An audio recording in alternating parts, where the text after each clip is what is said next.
گونج گونج اٹھے ہیں نغمات رضا سے بوستا، کیوں نہ ہو کس پھول کی مدحت میں وامنقار ہے، کیوں نہ ہو کس پھول کی مدحت میں وامنقار ہے۔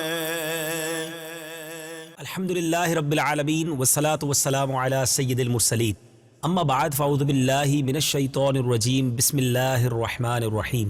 الصلاة والسلام علیک یا رسول اللہ وعلی آلک واصحابک یا حبیب اللہ، الصلاة والسلام علیک یا نبی اللہ وعلی آلک واصحابک یا نور اللہ۔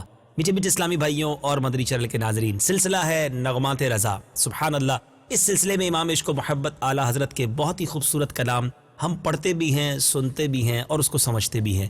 آج جس کلام کو ہم نے اپنے سلسلے کے لیے چنا ہے، اعلیٰ حضرت کا یہ کمال ہے کہ کسی ایک موضوع کو، کسی ایک یوں سمجھیے بات کو لیتے ہیں اور پھر اس کے بہت سارے پہلوؤں کو بیان کرتے ہیں۔ کبھی ایڑیوں پر بات کرتے ہیں، کبھی نبی پاک علیہ الصلوۃ والسلام کے کس وصف پر بات کرتے ہیں، کبھی خاک پر ہی پورا کلام لکھ دیتے ہیں۔ آج اعلیٰ حضرت کے جس کلام کو ہم نے یوں سمجھیے کہ موضوع سخن بنایا ہے، جس میں برکتیں لوٹنی ہیں، اس کلام کا جو سینٹرل آئیڈیا ہے وہ آسمان ہے، فلک ہے۔ جی ہاں، اس کلام کے ہر شعر کے آخر میں آپ لفظ فلک تو سنیں گے، لیکن آسمان کی بات کر کے محبوب کی بات کیسے کی ہے، انشاءاللہ یہ سمجھیں گے۔ اعلیٰ حضرت کی اس کلام کا جو پہلا شعر ہے، سبحان اللہ، تمہارے ذرے کے پرتو ستار ہائے فلک، تمہاری نال کی ناقص مثل ضیائے فلک۔ کچھ مشکل کلام ہے یہ، لیکن اس کو سمجھیں گے تو سمجھ آئے گا کہ اعلیٰ حضرت کو اللہ تبارک و تعالیٰ نے کیسی نبی پاک علیہ الصلوۃ والسلام سے محبت بھی عطا فرمائی اور الفاظ کا کیسا ذخیرہ عطا فرمایا۔ ذرہ کہتے ہیں چھوٹے سے جز کو، پرتو سے مراد عکس ہے۔ اچھا، ستار ہائے فلک، ستار ہائے سے مراد ستارے کی جمع ہے، فلک سے مراد آسمان ہے۔ نال چپل کو کہتے ہیں، نالین مقدس کا یہاں مراد ہے۔ اچھا، پھر ناقص جو نامکمل ہوتی ہے اور کامل نہیں ہوتی، مثال سے مراد ہے، اور ضیائے فلک سے مراد آسمان کی روشنی ہے۔ اب اعلیٰ حضرت کا سرکار علیہ الصلوۃ والسلام کی شان بیان کرنے کا انداز دیکھیں۔ وہ لکھتے ہیں، یا رسول اللہ صلی اللہ تعالی علیہ وسلم، آسمان کے جو یہ چمکدار ستارے ہیں نا، یہ آپ کے روشن دان کے چھوٹے چھوٹے ذروں کا عکس جمیل ہیں، اور آسمان کی یہ وسیع و عریض جو روشنی ہے، آقا یہ آپ کی نالین مبارک کی ایک ناقص سی مثال ہے، نامکمل سی مثال ہے، کیونکہ ستاروں کی تو حیثیت ہی کیا ہے، سورج بھی صرف سراج ہے اور آپ تو سراجم منیر ہیں۔ آقا آپ تو سارے جہان کو اور زمین و آسمان کو نور گویا آپ کی برکتوں سے مل رہا ہے۔ سبحان اللہ، گویا یہ سارے جو ستارے ہیں آقا یہ آپ کے مبارک روشن دان کے ذروں کی مانند ہیں، اور آپ کی نالین مبارک جو ہے اس کی ایک ناقص مثال جو ہے یہ آسمان کی روشنی ہے۔ کیا خوبصورت انداز۔ ایک اور کلام میں اعلیٰ حضرت نے کچھ اسی طرح کی بات کی ہے نا، کہ ذرے جھڑ کر تیری پیزاروں کے تاج سر بنتے ہیں سیاروں کے۔ آئیے سنتے اس کلام کو۔ تمہارے ذرے کے پرتو ستار ہائے فلک، تمہاری نال کی ناقص مثل ضیائے فلک۔ تمہارے ذرے کے پرتو ستار ہائے فلک، تمہارے ذرے کے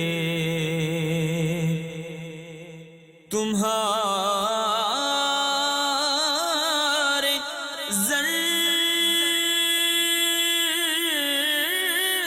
کے پرتو ستار ہائے فلک، سبحان اللہ، سبحان اللہ۔ تمہاری نال کی ناقص مثل ضیائے فلک، تمہاری نال کی ناقص مثل ضیائے فلک، تمہارے ذر کے اب بڑا خوبصورت تخیل والا شعر ہے. اگرچہ چھالے ستاروں سے پڑ گئے لاکھوں مگر تمہاری طلب میں تھکے نہ پائے فلک. اس سے مراد کیا ہے؟ پہلے ہم کچھ مشکل الفاظ کا معنی سمجھ لیتے ہیں. یہاں چھالے پڑ گئے یعنی آبلا پا ہو گئے. کوئی شخص بہت چلتا ہے تو اس کے پیروں میں چھالے پڑ جاتے ہیں. مثال کے طور پہ بھی یوز ہوتا ہے کہ کسی کی تلاش میں اتنا چلا اتنا ڈھونڈا کہ پیروں میں چھالے پڑ گئے. لیکن یہاں آسمان کے پیروں میں چھالے پڑ رہے ہیں. ذرا غور کیجئے گا, اس کی تخیل ذرا سوچئے, امیجینیشن کیا ہے اس شعر کی. اچھا آبلے چھالے پڑ گئے, ٹھیک ہے. اچھا آگے اعلیٰ حضرت لکھتے ہیں کہ طلب سے کیا مراد ہے؟ طلب سے مراد تلاش ہے. پائے, یہیں پائے سے مراد یہاں پاؤں ہے. تو اعلیٰ حضرت رحمۃ اللہ تعالی علیہ یہ لکھ رہے ہیں کہ آقا آپ کی تلاش میں آسمان نے کتنی گردش کی ہے مگر ہمت نہیں آ رہی. ڈھونڈتا رہا آپ کو, چلتا رہا. آپ کی تلاش میں پھر پھر کر اس کے پاؤں پر جو چھالے پڑے ہیں نا وہ ستارے ہیں. ستاروں کو گویا مثال دی ہے. یہ آسمان پر جو ستارے نظر آ رہے ہیں نا, آقا اس آسمان نے آپ کی تلاش میں بڑی کوشش کی ہے اور اس کی وجہ سے جو آسمان ہے اس کے پیروں میں جو چھالے پڑے ہیں وہ ستارے ہیں. یہ ستارے گویا آبلے اور چھالے ہیں آسمان کے لیے. یہ آسمان بھی آپ کا تمنائی ہے, آپ کے دیدار کا شیدائی ہے. ایک اور جگہ شاعر لکھتے ہیں نا, آسماں گر تیرے تلووں کا نظارہ کرتا روز ایک چاند تصدق میں اتارا کرتا. تو یہ آسمان کو بھی آپ کی تلاش ہے کہ آقا علیہ الصلوۃ والسلام آپ کا جلوہ ہی اتنا پیارا ہے. اتنا تلاش کیا آسمان نے, اتنی سیر کی, اتنا قدم بڑھائے کہ اس کے پیروں میں اس ستاروں کی صورت میں چھالے پڑ گئے ہیں. یہ بڑا تخیل اور شاعری کا ایک انداز ہے. بہرحال کیا خوبصورت انداز ہے. اگرچہ چھالے ستاروں سے پڑ گئے لاکھوں مگر تمہاری طلب میں تھکے نہ پائے فلک. یعنی آسمان ابھی تک تھکا نہیں ہے, آسمان کے پیر نہیں تھکے, اگرچہ بہت سارے چھالے جو ہیں وہ پیروں میں پڑ گئے ہیں. آئیے شعر کو سنتے ہیں. اگرچہ چھالے ستاروں سے پڑ گئے لاکھوں مگر تمہاری طلب میں تھکے نہ پائے فلک. اگر چھالے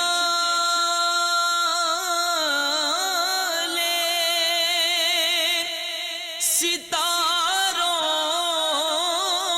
سے پڑ گئے لاکھوں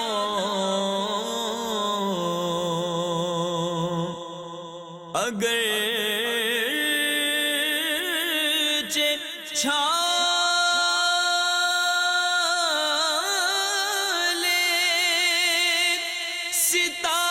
ستاروں سے پڑ گئے لاکھوں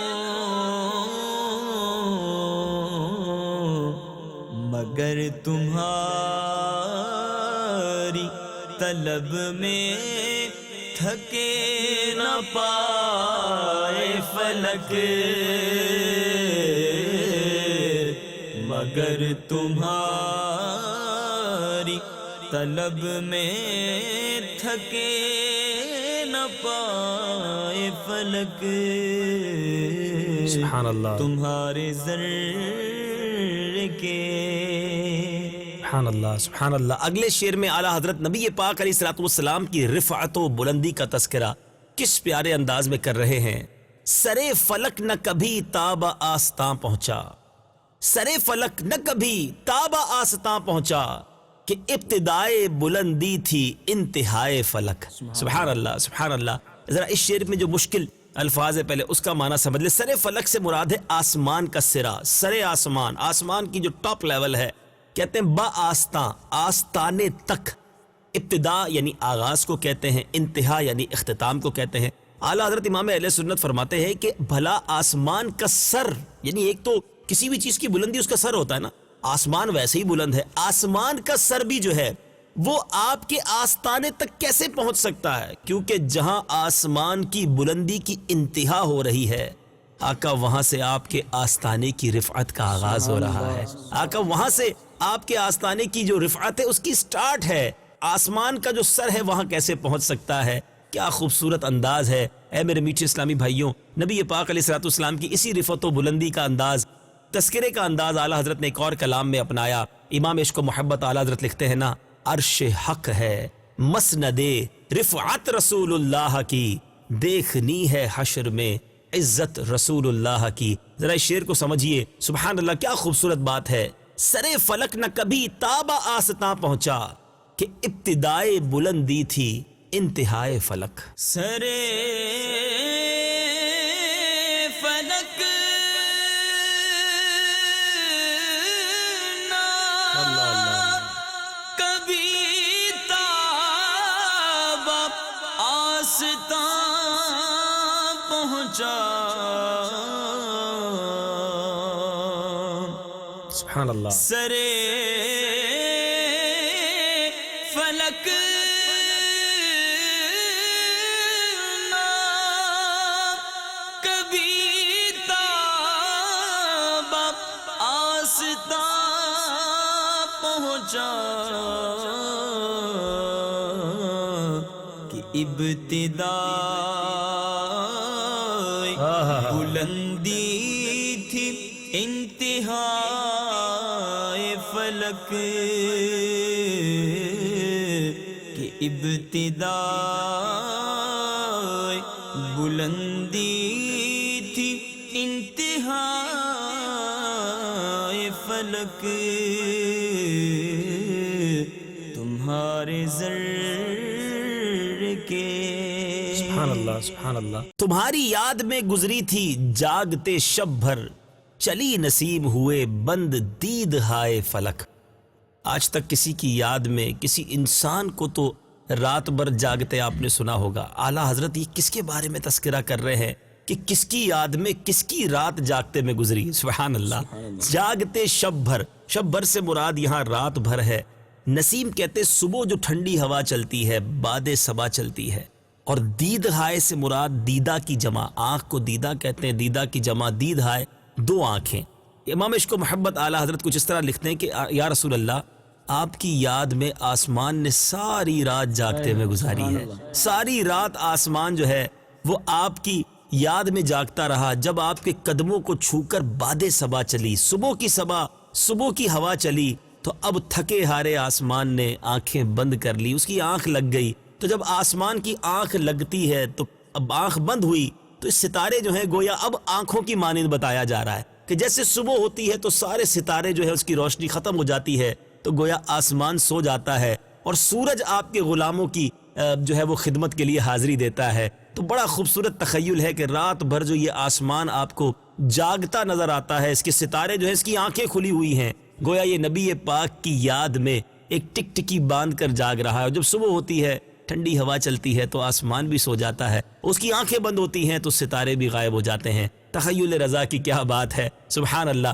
نبی پاک علیہ الصلوۃ والسلام کی گویا ہر شے محبت میں ڈوبی ہوئی ہے. کیوں نہ ہو، نبی پاک علیہ الصلوۃ والسلام مبارک ذات ہیں جس کے بارے میں رب ارشاد فرماتا ہے لولا کلمہ خلقت الدنیا، اے محبوب میں تمہیں نہ بناتا تو دنیا ہی نہ بناتا، نہ یہ چاند بناتا، نہ یہ سورج، نہ ستارے، یہ کچھ بھی نہ ہوتا. ذرا غور کیجئے میٹھے اسلامی بھائیوں، جو وجہ تخلیق کائنات ہو، جن کے لیے سب کچھ بنا ہو، وہ ساری چیزیں کیوں نہ پھر اپنی ریزن آف کریٹیوٹی سے محبت کریں، اپنی اس شخصیت سے محبت کریں جس کے سبب انہیں بنایا گیا ہے. تو آسمان بھی نبی پاک سے بے انتہا محبت کرتا ہے. بلکہ اگر آسمان کی محبت کی بات کروں تو مجھے وہ واقعہ یاد آیا. علماء نے لکھا کہ واقعہ معراج کی ایک توجیہ، ایک وجہ یہ بھی پیش کی جاتی ہے کہ زمین جو ہے اس نے آسمان کو ایک بار کہا کہ میں زیادہ عظمت والی ہوں، میرے پاس باغ بھی ہیں، نہریں بھی ہیں، سمندر بھی ہے، دریا بھی ہے.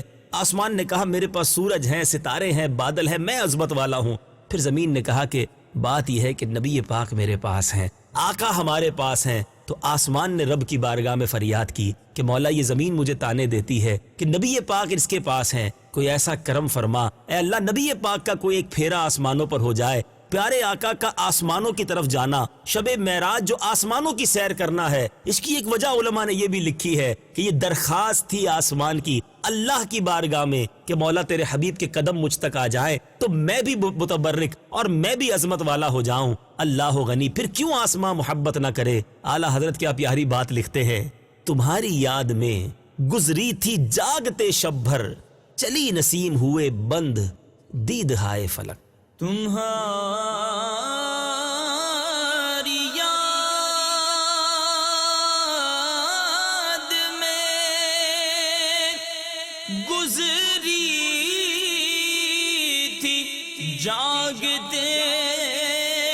شب بھر واہ واہ واہ واہ سبحان اللہ تمہاری یاد میں گزری تھی جاگتے شب بھر سبحان اللہ چلی نسیم ہوئے بند دید ہائے فلک سبحان اللہ چلی نسیم ہوئے بند دید ہائے فلک تمہارے زر کے سبحان اللہ سبحان اللہ اعلیٰ حضرت آسمان کی چال بے آواز چال. جی ہاں آسمان جس انداز سے اس کے جو افلاک کی گردش ہے سورج چاند ستارے آواز کیوں نہیں ہے؟ بہت ساری مشینری دنیا میں چلتی ہے اس کی آواز ہوتی ہے. کسی بھی ردم کی گاڑی چلے اس کی الگ آواز ہے, ٹرک چلے اس کی الگ آواز ہے, بڑی مشین ہو اس کی الگ آواز ہے. ستارے ہمیں گھومتے ہوئے نظر آتے ہیں, سورج کی ایک الگ چال ہے, چاند کی الگ چال ہے. کوئی وائس کوئی آواز کیوں نہیں ہے؟ یہ سکوت کیوں ہے؟ اللہ غنی اعلیٰ حضرت کیا بات کر رہے ہیں. نہ جاگ اٹھے کہیں اہل بقی کچی نیند, نہ جاگ اٹھے کہیں اہل بقی کچی نیند, چلا یہ نرم نہ نکلی صدائے پائے فلک. سبحان اللہ.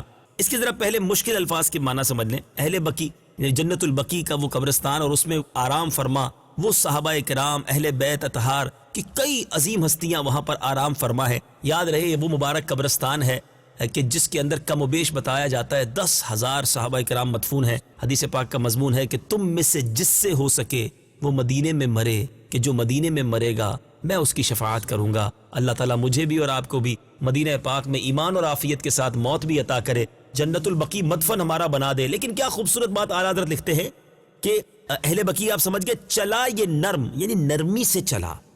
اچھا اب اعلیٰ حضرت کا تخیل دیکھیں, کہتے ہیں آسمان اس قدر بے آواز ہو کر اتنی خاموشی کے ساتھ کیوں چل رہا ہے؟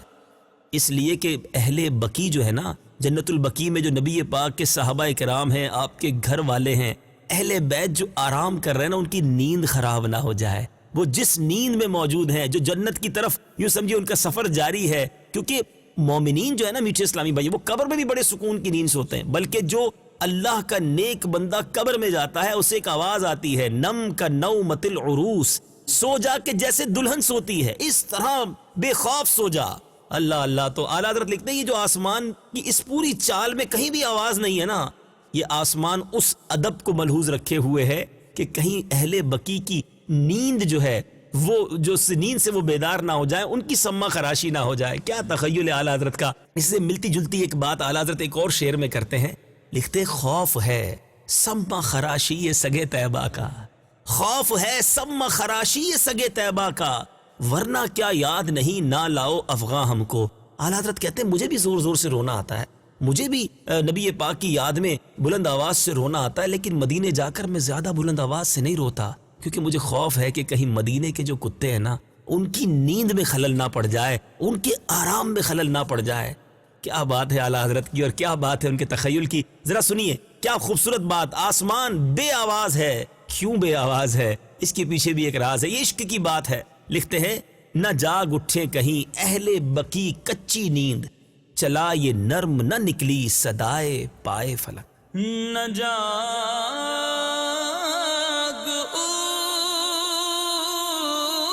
اٹھے کہیں اہل بقی کچی نیند, چلا یہ نرم نہ نکلی صدائے پائے فلک, چلا یہ نرم نہ نکلی صدائے پائے فلک, تمہارے زر کے. سبحان اللہ. میٹھے اسلامی بھائیوں اگلا شعر ذرا سنیے گا. اعلیٰ حضرت لکھتے ہیں میرے غنی نے جواہر سے بھر دیا دامن, میرے غنی نے جواہر سے بھر دیا دامن, گیا جو کاسائے مہ لے کے شب گدائے فلک. مشکل الفاظ کے کچھ معنی سمجھ لیجئے. جواہر سے مراد قیمتی موتی, کاسا سے مراد کشکول یا بھیک لینے والا جو پیالہ ہوتا ہے, مہ سے مراد یہاں چاند ہے, اور گدائے فلک یعنی بھکاری آسمان. جی ہاں, آسمان بھی بھکاری ہوتا ہے. جی ہاں, وہ نبی پاک کے در کا منگتا ہے. اعلیٰ حضرت شعر میں کیا کہنا چاہ رہے ہیں کہ نبی پاک علیہ الصلوۃ والسلام کے در کا جب آسمانی بھکاری جب کاسائے گدائی لے کر نبی پاک کی چوکھٹ پر حاضر ہوا. اب وہ کون سا کاسا تھا؟ دیکھیں, دنیا میں کوئی شخص لے کر آتا ہے گدائی یعنی بھیک لینے, پہلے آتا تھا پیالہ ہوتا تھا جیسے کاسا کہتے ہیں, کشکول کہتے ہیں. آسمان نبی پاک کے پاس جب آپ کے در پر گدا بن کر آیا تو کون سا پیالہ لایا؟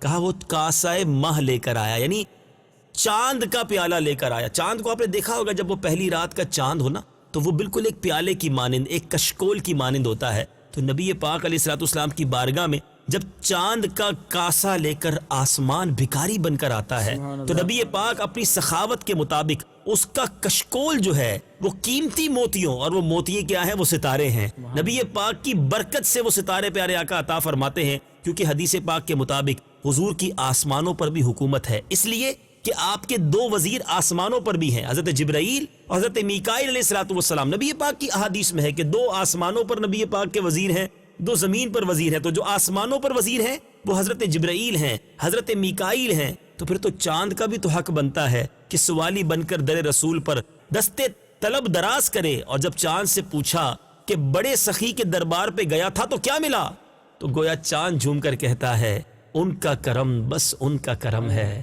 ان کے کرم کی بات نہ پوچھو, اتنا دیا سرکار نے مجھ کو, اتنی میری اوقات نہیں. ذرا غور کیجئے میٹھے اسلامی بھائی, یہی انداز اعلیٰ حضرت ایک بار ایک اور قصیدہ نور میں, قصیدہ نور کے ایک شعر میں بڑی پیاری بات لکھتے ہیں کہ بھیک لے سرکار سے لا جلد کاسا نور کا, ماہ نو طیبہ میں بٹتا ہے مہینہ نور کا. یعنی وہاں بھی نبی پاک علیہ الصلوۃ والسلام کے دربار میں چاند کو اپنا کاسا لے کر آنے کی التجا کی.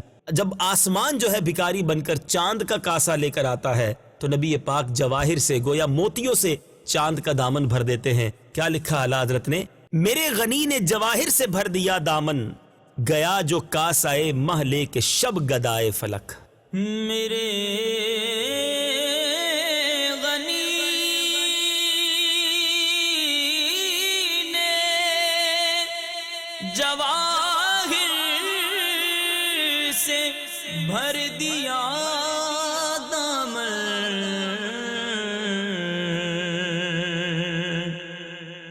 میرے میرے غنی نے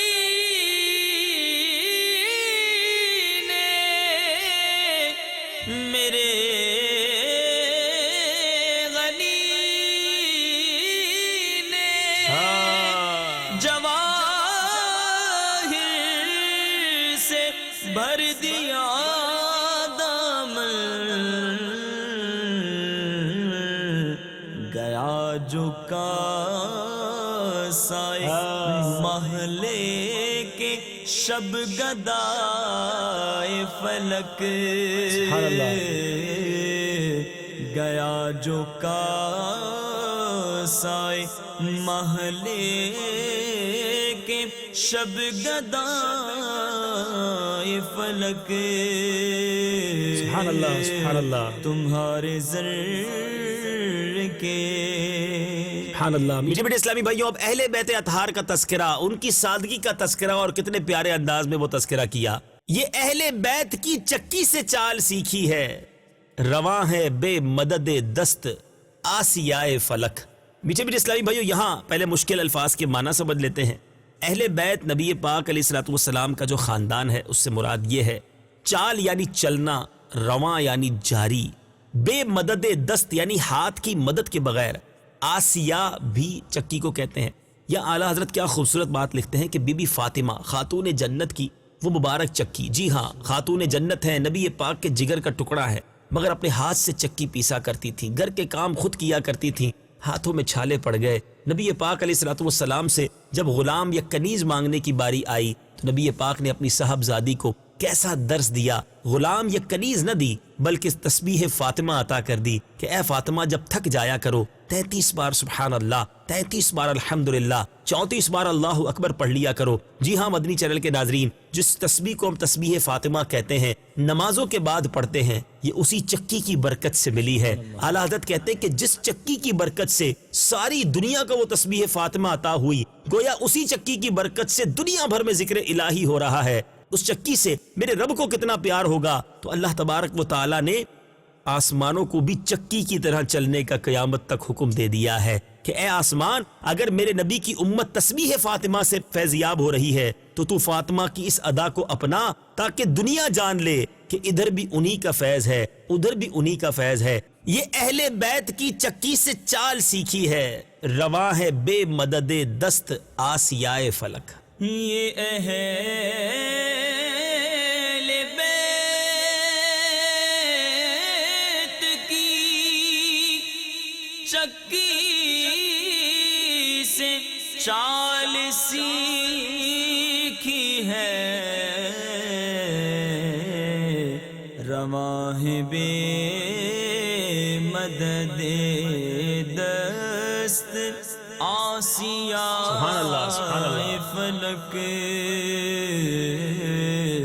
تمہارے ذرے کے. واہ واہ واہ.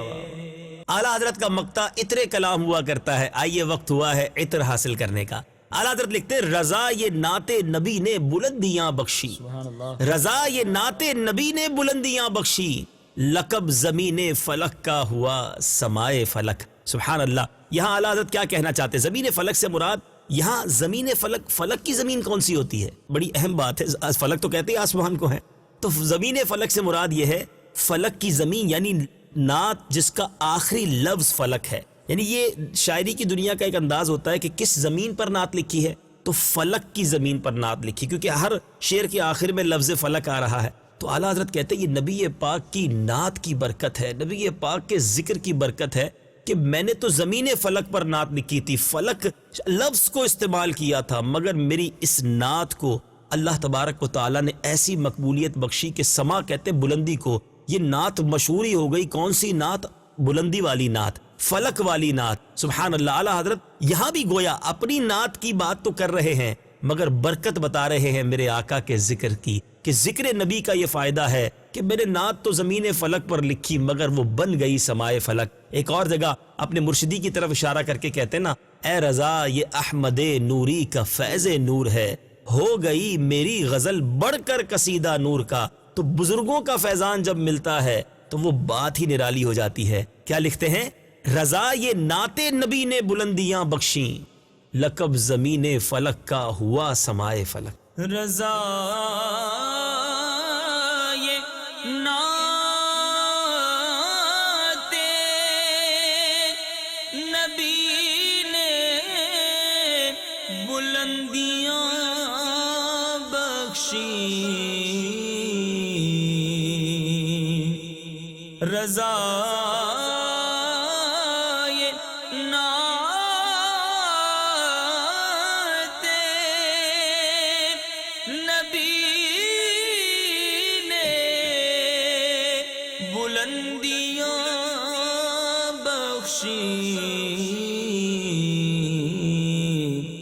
لقب زمین فلک کا ہوا سمائے فلک. لقب زمین فلک کا ہوا سمائے فلک، تمہارے ذرے کے پر تو ستار ہائے فلک. میٹھے میٹھے اسلامی بھائیوں اور مدنی چینل کے ناظرین، آپ نے دیکھا آج کا سلسلہ کلام کچھ مشکل مگر بڑا ہی نرالا. زمین فلک پر لکھا اعلیٰ حضرت نے کلام اور اللہ تبارک و تعالیٰ نے اسے آسمانوں جیسی بلندیاں عطا فرمائی. رب کریم تربت اعلیٰ حضرت پر اپنی کروڑوں انوار و تجلیات کی بارش برسائے. اگلے سلسلے میں ایک اور کلام رضا ہوگا. اس کے کچھ معنی سمجھنے کی کوشش کریں گے۔ رب کریم ہم سب کو اعلیٰ حضرت کے عشق کا، اعلیٰ حضرت کے عشق رسول کا صدقہ نصیب فرمائے۔ صلو علی الحبیب صلی اللہ تعالی علی محمد صلی اللہ علیہ وسلم۔ گونج گونج اٹھے ہیں نغمات رضا سے بوستا، کیوں نہ ہو کس پھول کی مدحت میں ومنقار ہے، کیوں نہ ہو کس پھول کی مدحت میں ومنقار ہے۔